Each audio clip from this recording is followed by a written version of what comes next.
Nagsige na marang tanig panarbaho. Medyo nakalimta na gyud nato ang suroy-suroy. Kunang for today's video goy. Kuyo gimi karon kay atong adtuon og suroyon ang mga sikat ug well-known kaayo nga mga tourist spot dinhi sa Bohol. Tirada diha ba di? Wa lagi. Bitaw karon day nga adlaw kay nagkasabot mi sa akong ig-agaw nga si Esper nga manglakaw mi karon ug iya daw kung sunduon diri sa akong boarding house. Murag naa naman siguro may clue guys kung asa mi karon mo adto kay nakit-an naman ninyo ganiha sa atong intro. Bitaw guys sa wala pa nakahibalo. Modong day mi karon sa Carmen. Kung diin didto na to makit-an ang giingon nilang Chocolate Hills. Murag sa una ra jud ko gadumot ana ba nga adtuon pero wala gid intaw na dayon. Pero sa dali pa ta mo-proceed sa atong main agenda karong adlaw, magpagasoy na sa ta. Kay medyo layo-layo ra ba gyud ning atong biyahe ug pila ra may istorya guys nang gikan nami. Ari ra daw mi agi sa Balilihan kay mao man daw ni ang dalan nga shortcutanan. Unya lapot ra sa daw ni didto sa Batuan kining among giagian. Ay basta guys wa jud ni maswito kay kini ra mangyong akong driver mo nakahibaw. Pero gatuo baya gigugmo na ni Bilar.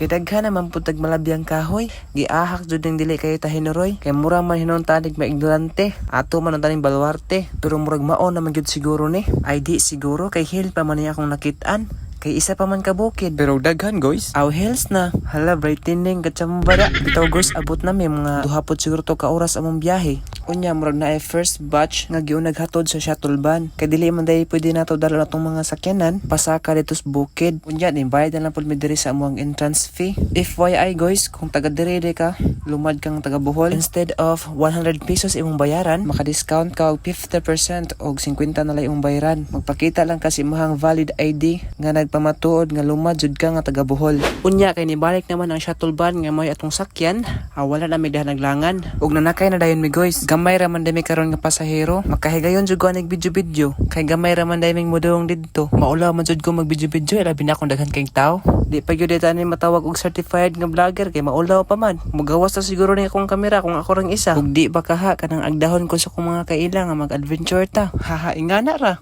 Duda na ko guys, parang naabot na gyud ta kay murag na plaster naman ning isa.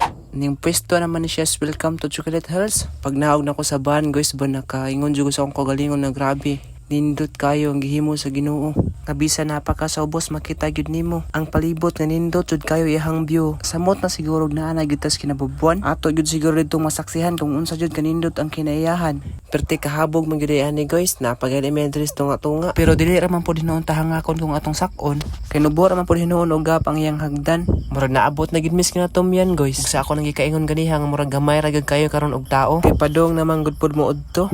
Nagali po yung uban akong nakit-an nga gadag payong. Abasin ra siguro pug initan. Pero bugnaw man gihapon ang klima dire. Bisan og naa na siguro sa mga alas 11 sa buntag. Dili man pud hinuon ta makaingon og init. Kay presko man pud kayo ang hangin. Pero nindot jud kayo dire guys ay. Mao din ang ginadayo og gituyuan og anhi sa mga tawo. Nga nagikan sa mga nagkalain-laing mga lugar. Kay kung makaduhong ka makaingon man gyud ka nga. Nindot ta ay.